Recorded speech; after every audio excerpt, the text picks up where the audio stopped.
Las misericordias de Dios se renuevan cada mañana. Su voluntad es buena, agradable y perfecta. Bienvenidos a una nueva emisión de Vidas con Propósito, para volver a vivir. Dios nos da su espíritu para que seamos como Jesús. No lo contristes. Hola, buenos días, bienvenidos a Vidas con Propósito, para volver a vivir. Les saluda Oscar Plata. Hoy continuamos con la nueva serie de miércoles y viernes titulada Conociendo al Espíritu Santo, y compartiremos el segundo tema de esta serie: no agravie al Espíritu Santo.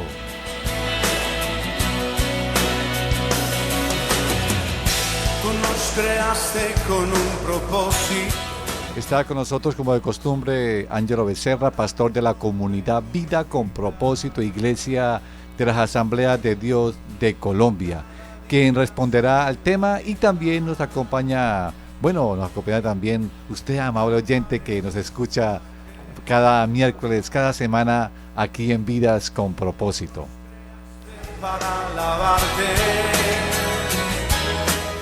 Les recordamos que el tema de hoy y los que hemos emitido por este espacio los puede escuchar nuevamente y recomendar también a otros ingresando a nuestro canal en YouTube, colocando en el buscador de esta página Comunidad Vida con Propósito. Allí los podrá disfrutar desde la comodidad de su hogar en cualquier horario. También puede suscribirse a nuestro canal para recibir las novedades de los programas que subimos a la red.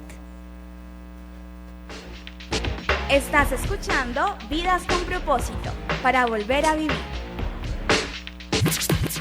Pastor Ángelo, buenos días, bienvenido nuevamente a Vidas con Propósito. Muy buenos días, Oscar, y buenos días a todos nuestros oyentes que muy juiciosos nos escuchan los lunes, miércoles y viernes de 7 a 7:30 de la mañana. Bueno, en el programa anterior se tocó algo sobre no agraviar al Espíritu Santo, pero hoy va a ser el tema central. Así que, Pastor Ángelo, ¿por qué este tema de no agraviar al Espíritu Santo en esta semana? Bueno, porque el apóstol Pablo lo escribió, ¿no? Aparece en la carta a los Efesios, capítulo 4, versículo 30, dice así: no agravien al Espíritu Santo de Dios, con el cual fueron sellados para el día de la redención. Así que el mandamiento paulino es muy categórico, muy claro, muy puntual. Nosotros no debemos agraviar al Espíritu Santo de Dios. Aquí Pablo pues no pudo haber sido más claro, y advierte a la iglesia de Éfeso sobre el peligro que nosotros corremos como cristianos si tomamos ligeramente al Espíritu Santo. Es momento de aprender una nueva palabra en el diccionario bíblico de Vidas con Propósito. Bueno, ya que el tema de hoy es no agravie al Espíritu Santo, veamos en esta sesión la definición bíblica de la palabra agraviar. ¿Qué es agraviar? Es traducido de la palabra griega lupeo. La Biblia NBI la traduce como agravien, y la versión Reina Valera la ha traducido como contristéis. Con respecto al original griego, es más precisa la palabra agraviar, pues denota hacerle algo al Espíritu Santo, hasta el extremo de llegar a entristecerlo. Algunos eruditos ven más allá y dicen que agraviar es causar heridas profundas. El diccionario, de la Real Academia de la Lengua, define agraviar así: ofender a alguien con hechos o insultos, atentando contra su dignidad, su honor, su credibilidad, etc. Especialmente cuando se hace injustamente. Así que estamos hablando de una actitud bastante grave en contra del Espíritu Santo. Pastor Ángelo, ahora es posible aquí surge una inquietud, ¿no? ¿Es posible que un cristiano, después de escuchar esta definición, agravie al Espíritu Santo? Claro que es posible, Oscar, y es por eso que Pablo nos da este mandamiento.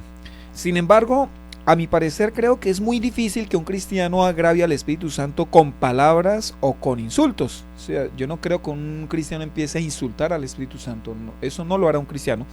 Pero quizás sí lo agraviamos con acciones. Y en el campo de las acciones, pues los agravios pueden darse de manera consciente o de manera inconsciente. Es decir, Hay actuaciones que a sabiendas de que ofenden al Espíritu Santo, los cristianos las cometen. Pero también hay prácticas que deshonran al Espíritu Santo, pero por ignorancia quizás el cristiano las termina haciendo. Sin embargo, sea que se hagan de manera consciente o sea que las hagamos de manera inconsciente, el mandamiento nos sigue diciendo a todos los cristianos en todas las épocas: no agravien al Espíritu Santo. Pastor, ¿qué es lo que agravia al Espíritu Santo?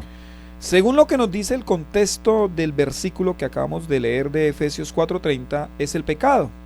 Todo pecado agravia al Espíritu Santo precisamente porque Él mora en el cristiano y el hábitat del Espíritu Santo es la santidad. Así que cometer pecado pues es una acción que le resulta repulsiva al Espíritu Santo y por ende le entristece sobremanera. No debería sorprendernos que el listado de pecados que da el apóstol Pablo antes y después de hacer la mención del mandamiento de no agraviar al Espíritu Santo no sean pecados graves, groseros o grotescos. Por ejemplo, no aparece el adulterio, la fornicación o el asesinato. Ahí aparece más bien la ira, la mentira, el enojo, toda esta clase de pecados que nosotros de pronto hasta los consideramos pequeños. Esos pecados agravian al Espíritu Santo. ¿Por qué no aparecen estos pecados, digamos, los más graves, si son tan delicados? ¿Acaso estos pecados no agravian al Espíritu Santo? Por supuesto que sí lo agravian, Oscar, pero no aparecen porque se supone, ¿no?, que los cristianos pues ya no practican o no practicamos esta clase de pecados. Lo que sí se nombra es un listado de pecados que el cristiano pues considera menores y por ende pues no le pone mucha atención. Los pecados que cita el apóstol son la mentira, como ya lo había dicho, el enojo, el robo, sí, el ser deshonesto, las malas palabras, quizá la amargura, la ira, los gritos, también aparecen las calumnias y toda forma de malicia. Y yo digo esto: si estos pecados agravian al Espíritu Santo, ¿cuánto más lo agraviarán los pecados que la Biblia muestra, ¿no?, y que nuestra conciencia también condena como pecados mayores? El cristiano, lejos de agraviar con su vida al Espíritu Santo, ha sido llamado a vivir una vida que honre y que exalte y que glorifique a Dios. Esto hará entonces que el Espíritu de Dios se goce, pues para eso fue enviado por el Padre y por el Hijo, para que nosotros honremos al Señor. Como es tan delicado este pecado de agraviar al Espíritu Santo, veamos la contraparte, que es el tema de hoy. ¿Cómo no agraviar al Espíritu Santo de Dios? Bueno, permítame por la palabra, por las Sagradas Escrituras, mostrarles cómo no agraviar al Espíritu Santo, ya sea de manera consciente o inconsciente. Vamos a ver 5 principios para no agraviar al Espíritu Santo. Y el primer principio es este: no coquetee con el pecado. Estimado oyente, ¿usted no quiere agraviar al Espíritu Santo? No coquetee con el pecado. Vea lo que dice Jueces 16:20. Luego ella gritó: Sansón, los filisteos se lanzan sobre ti. Sansón despertó de su sueño y pensó: me escaparé como las otras veces y me los quitaré de encima. Pero no sabía que el Señor lo había abandonado. La palabra coquetear en el diccionario significa tener una relación o implicación pasajera en un asunto, una actividad o una ideología sin llegar a un compromiso serio. Y vea qué triste, muchos cristianos viven así. Ellos no viven y están comprometidos seriamente con el pecado, sino que acuden al pecado de manera esporádica, de manera fugaz. Hay cristianos que de cuando en cuando pues permiten que el pecado toque sus vidas. Déjeme decirle que eso agravia al Espíritu Santo. ¿Encontramos en la Biblia algún ejemplo de alguien que coqueteó con el pecado? Sí, Oscar, el que acabamos de leer. Sansón. Yo diría que Sansón es el representante de los cristianos coquetones con el pecado. Al igual que el fortachón, ellos se van aproximando al pecado de a poquito. Estos cristianos de vez en cuando, los que se parecen a Sansón, de vez en cuando consumen pornografía, de vez en cuando se masturban, de vez en cuando son infieles, de vez en cuando se toman sus cervezas, de vez en cuando son deshonestos en sus trabajos, de vez en cuando le dan rienda suelta a sus pensamientos, se dejan llevar de la ira, se prestan para chismear, se prestan para criticar. Lo hacen no siempre, lo hacen de vez en cuando. ¿Cuál es el problema de quien coquetea con el pecado? Porque alguien puede decir, es solo un coqueteo, pero no estoy pecando. El gran problema, Oscar, porque no es un problema, es un gran problema. El gran problema del que coquetea con el pecado es que tarde que temprano termina enamorándose del pecado. Sansón tontamente pensó que podía acercarse al fuego sin quemarse, y hay algunos cristianos que piensan de la misma manera. Él creyó que siempre iba a salir ileso en sus jugarretas con el pecado. Él pensó, y lo leímos, ¿no? Me escaparé como las otras veces y me los quitaré de encima. Pero enseguida el escritor bíblico nos dice, pero él no sabía que el Señor lo había abandonado. En el texto aquí la palabra Señor hace alusión al Espíritu Santo, quien era el que le daba la fuerza descomunal a Sansón para que venciera a los filisteos. Así que el Señor lo había abandonado, el Espíritu Santo lo había abandonado. ¿Qué le diría al cristiano que está coqueteando con el pecado? Bueno, yo le diría, si usted está coqueteando con el pecado, el Espíritu Santo le dice, basta ya, corte con el pecado, pare. Si usted no lo hace, sepa que experimentará lo que experimentó Sansón. Perderá su fuerza, perderá su vigor espiritual, perderá su visión, se convertirá en un esclavo y será el hazmerreír de los que dudan de su cristianismo. Permítame, Oscar, que vayamos a un mensaje a la conciencia. ¿Cómo es que se titula este mensaje? Bueno, este mensaje del hermano Pablo se titula El frío de la muerte, una reflexión muy interesante que tiene que ver con el tema que estamos tratando en esta mañana. Un mensaje a la conciencia, un momento de reflexión en la vida diaria. Escúchelo en la voz del hermano Pablo. Eran los primeros fríos otoñales en Dublín, Irlanda. Las montañas ya estaban cubiertas de nieve. Algunos lagos ya estaban helados, y en la ciudad había escarcha en los techos y en los patios. Pero era domingo, y había que calentar el motor del auto familiar antes de salir para la iglesia. Armando Berumen bajó los 2 pisos de su casa al nivel de la calle. Ya en el garaje, Armando encendió el motor del vehículo. Luego comenzó su ascenso para despertar a la familia, pero no llegó a tiempo. El monóxido de carbono, haciéndose camino por el hueco de la calefacción, subió antes que él, y ese domingo la familia Berumen no fue a la misa. Todos, Armando incluido, murieron asfixiados. La familia se anticipaba un buen domingo, misa en la iglesia y luego un paseo a las montañas, pero con el frío de la mañana les entró el frío de la muerte y el monóxido de carbono, que no tiene ni color, ni olor, ni sabor, los mató. Así, amigo, es el monóxido de carbono. Se esconde arteramente, sube y baja por cañerías y tuberías, se expande en el silencio y ataca a sus víctimas desprevenidas. Les cierra la garganta, les contamina los pulmones y les envenena la sangre. ¿Sabe, mi amigo? Eso es exactamente lo que hace el pecado. En primer lugar, el pecado entra en la vida de los hombres sin que se advierta su presencia. Comienza jugando con los sentimientos del hombre. Nadie sabrá, dice la víctima, si tomo ese dinero extra en la caja. De todos modos, es mío. A mí no me pagan lo suficiente. Y jugando con la tentación, el pecador se convence de que no está cometiendo ningún mal, pero es veneno que mata. ¿Y qué del marido, que comienza a coquetear con su secretaria? Lo que al principio es solo sonrisas, rápidamente se convierte en atracción no normal. Y por no poner frenos a la relación, 2 matrimonios, 2 familias y 2 hogares quedan destruidos. Y lo peor es que se convencen a sí mismos que no están cometiendo ningún mal. Otra vez, el simbólico monóxido de carbono ha hecho su destrucción. Amigo, el único antídoto al monóxido de carbono es aire puro y fresco. Y el único antídoto al pecado es aire puro espiritual. Consiste en reconocer que Dios puede ser la motivación entera de nuestra existencia. Y esto comienza cuando hacemos de Cristo Jesús, nuestro Señor y Salvador. Cuando Él llena nuestra alma de su presencia, quedamos libres del pecado mortal. No siga, mi amigo, envenenándose. No siga envenenándose. Respire en su ser el aire puro de la presencia de Cristo Jesús. Él será su Salvador. Ábrale su corazón y dígale: Señor, te necesito. Entra en mi corazón. Y el amigo lo hará Y usted de ese entonces en adelante estará respirando aire espiritual puro. Estás escuchando Vidas con Propósito, para volver a vivir.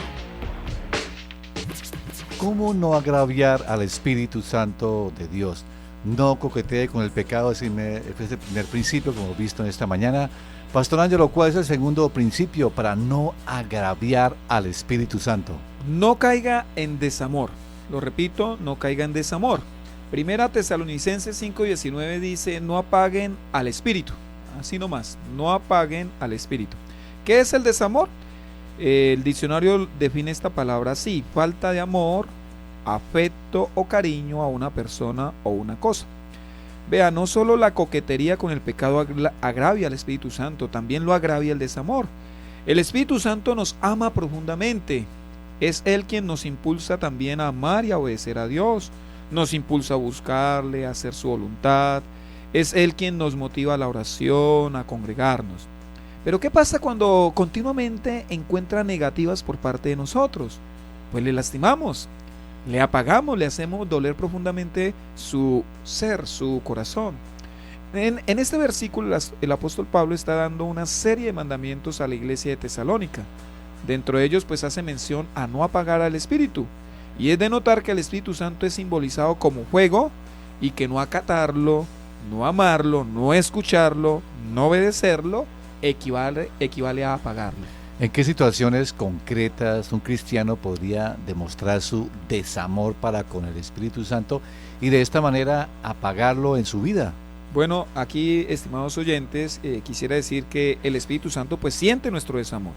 El Espíritu Santo, pues para dar algunos ejemplos concretos, se duele cuando preferimos ver televisión a orar, cuando preferimos quedarnos en casa a ir a la iglesia, o bueno, no le damos la relevancia que tiene el culto. El Espíritu Santo se duele cuando perdemos el tiempo en la internet en lugar de estudiar la palabra. A veces nos pasa. El Espíritu Santo se hiere cuando es más importante lo terreno para nosotros que lo eterno. El Espíritu Santo se lastima cuando nosotros rechazamos su amor que nos guía al arrepentimiento, cuando hacemos esfuerzos por cosas que no haríamos por el reino de Dios. Ahí el Espíritu Santo se apaga y se duele en nuestro corazón. Generalmente se habla de desamor en las relaciones humanas, como por ejemplo en el ámbito de la pareja. ¿Cómo describiría usted ese desamor hacia Dios? Bueno, permítame ilustrarles el desamor hacia el Señor de la siguiente manera. Usted ama profundamente a su cónyuge. Usted hace todo porque él o porque ella esté bien. Usted de mil y una manera le demuestra lo mucho que usted le ama. Usted se esfuerza para el beneficio de la otra persona, pero cuando usted espera que él o que ella haga algo por usted, usted nota que no lo hace, o si lo hace con desagrado. Usted nota el desinterés de él o de ella en todo aquello que lo involucre a usted. ¿Cómo se sentiría usted? ¿Cierto que le dolería? Bueno, el pecado del desamor hacia Dios es sigiloso. Si nosotros no estamos pendientes, podríamos llegar a padecerlo. Y como toda enfermedad, el desamor pues tiene sus síntomas. ¿Cómo alguien sabe si padece de desamor, pero no hacia la pareja, sino en este caso hacia Dios? Bueno, entonces tenga cuidado de no tener los siguientes síntomas. Y con el acróstico desamor vamos a ver cuáles son precisamente los síntomas del desamor. El primero, desánimo. Pues desánimo para Dios y para su reino. Usted ya como que no le apasiona el reino de Dios, no le apasionan las cosas de Dios. Bueno, eso es un síntoma de desamor. Por la E. Por la E, el egoísmo. Pensar en uno y en sus planes antes que pensar en Dios y en los planes de Dios. Por la S ahora. La superficialidad, que es ese conformismo del estado espiritual, creernos que ya estamos bien o que lo hemos alcanzado todo. Por la A. Por la A, la apatía, que es esa falta de entusiasmo y de interés para hacer las cosas o los hábitos espirituales. Por la M. El materialismo, Oscar. Amor a este mundo, amor al dinero, amor a los bienes, que poco a poco obviamente desplazan el amor también hacia Dios. Por la O. La omisión, saber que se debe hacer algo y no hacerlo, como diría el apóstol, ¿no? El que sabe hacer lo bueno y no lo hace, le es pecado. Y por último con la R de desamor. El rechazo, Este pues es el peor síntoma y se da cuando el cristiano ha llegado muy pero muy lejos en su desamor por Dios y por su obra. ¿Cómo no caer entonces en ese desamor que es tan peligroso para nuestra relación con Dios? Decida entonces amar a Dios por encima de todo y por encima de todos. Aquí hay que aclararlo, ¿no? Porque de pronto no son objetos materiales, sino son personas las que nos están separando o distanciando del Señor. Y aquí entonces nosotros debemos ser sinceros. Nosotros amamos a Dios tanto como hemos decidido amarlo. O sea, usted si siente poquito amor por Dios es porque usted quiere sentir ese poquito. Si usted quiere crecer, esa es su decisión. Dígale al Señor que reconoce quizás su poco amor, pero que quiere crecer en ese amor hacia Él y tome las acciones pues pertinentes. Por ejemplo, vuelva a recuperar el hábito de la oración si lo ha tenido descuidada. Vuelva a recuperar el hábito de la lectura de la palabra de Dios. Dígale al Señor que de ahora en adelante pues no va a faltar a ningún culto, solo por amor a Él, que usted se va a congregar solo por amor a Él. Comprométase con Dios a servir en su iglesia. Dígale al Señor que va a dejar el materialismo siendo más generoso para con su obra y para con los demás. Yo creo que si hacemos estas cosas vamos a crecer nuevamente en amor por Dios. Estamos en Vidas con Propósito en el dial 1020 AM y por internet a través de radioprimavera.com. No agravie al Espíritu Santo. Hemos visto dos principios para no hacerlo. No coquetee con el pecado y no tenga cuidado de caer en el desamor hacia el Espíritu Santo, hacia Dios mismo. Pastor Ángelo, ¿cuál es el tercer principio para no agraviar al Espíritu Santo de Dios? No practique la idolatría. Dice el Salmo 81 del 8 al 9, escucha pueblo mío mis advertencias. Ay Israel, si tan solo me escucharas. No tendrás ningún dios extranjero ni te inclinarás ante ningún dios extraño. ¿Qué es la idolatría? Es el amor y la admiración excesivos que se sienten por una persona o por una cosa y que desplazan al Dios verdadero. Si el desamor es grave, la idolatría es gravísima. Y obviamente esta acción pues agravia al Espíritu Santo. Gran parte del Antiguo Testamento es una controversia entre Dios y su pueblo Israel, debido a los ídolos que ellos estaban consultando. Cuando uno estudia la historia del pueblo de Israel, ve que aunque Dios los sacó de Egipto, Egipto permaneció en el corazón de los israelitas. ¿Cómo? Pues a través de los ídolos. La idolatría fue el pecado reiterativo de Israel. No llevaban sino unos pocos días de haber salido de Egipto por mano portentosa de Dios y en el monte Sinaí ya estaban adorando a un becerro de oro. ¿No quiere agraviar al Espíritu Santo, estimado oyente? Entonces cuídese de la idolatría. La idolatría es comparada en la Biblia con el adulterio porque es poner a un Dios con minúscula a competir por nuestra devoción con el Dios verdadero.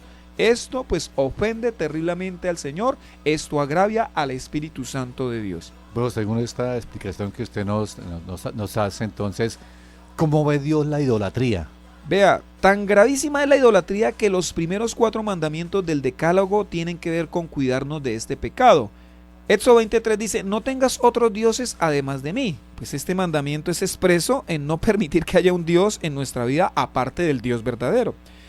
El versículo 4 y 5 de Éxodo 20 dice, no te haga ningún ídolo ni nada que guarde semejanza con lo que hay arriba en el cielo, ni con lo que hay abajo en la tierra, ni con lo que hay en las aguas debajo de la tierra. No te inclines delante de ellos ni los adores. Yo el Señor tu Dios soy un Dios celoso. Cuando los padres son malvados y me odian, yo castigo a sus hijos hasta la 3ª y 4ª generación. En este mandamiento el Señor prohíbe expresamente el hacer imágenes, sean estampitas, estatuillas, crucifijos, y al mismo tiempo que el Señor prohíbe inclinarnos ante ellos o adorarles, orarles, pedirles, hablarles, creer que ellos nos protegen o que ellos nos bendicen. El tercer mandamiento dice, no pronuncies el nombre del Señor tu Dios a la ligera. Yo el Señor no tendré por inocente a quien se atreva a pronunciar mi nombre a la ligera.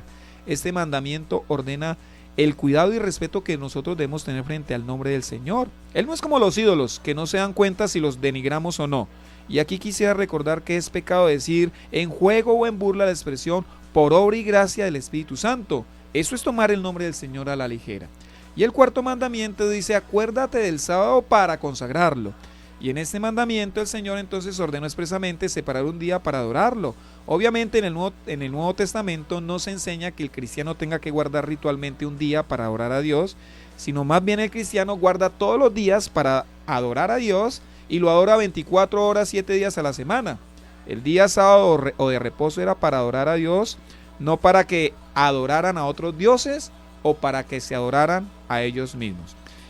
Hice este pequeño repaso de los primeros 4 mandamientos porque son muchísimos los cristianos que los ignoran, aunque me imagino que en la actualidad no se tiene el mismo problema que en la antigüedad con respecto a la idolatría, pero este pecado sigue vigente hoy día, Oscar. Bueno, vamos en el próximo programa a ampliar más este aspecto de la idolatría. Así que, estimado oyente, nos vemos el próximo viernes aquí en el Dial 1020 AM y por internet a través de radioprimavera.com. Gracias por escucharnos y que tengan un día muy feliz.